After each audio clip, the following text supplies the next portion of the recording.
Hello everybody, it's Jazz. Welcome back to my channel. If you're new here, go ahead and subscribe, turn on your post notifications, and give this video a big thumbs up. So I'm back with another video of my indoor grilling series. I am using my indoor shack grill today to grill up some breakfast. Let's go ahead and jump into it. So of course I preheated my grill to 350 degrees. I'm going to add these slices of turkey bacon.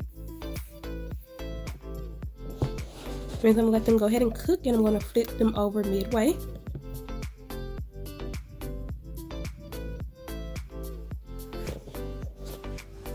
After about 5 minutes, you guys, I did go ahead and move them over, flip them again, and I'm just going to make some room on the grill, wipe it off with a towel.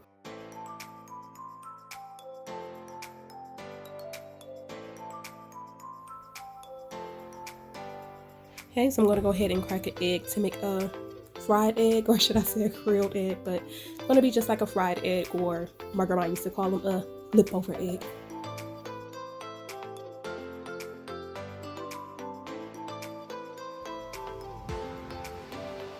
Okay, so my egg did take only just about 2 minutes to cook. So it is fully done. I'm just going to go ahead and add it to my plate of bacon here. And we are all done. Just a quick breakfast, less than 10 minutes. Alright, that's the end of the video. Thanks for watching. Go ahead and subscribe, share the video with a friend. See you next time. Bye.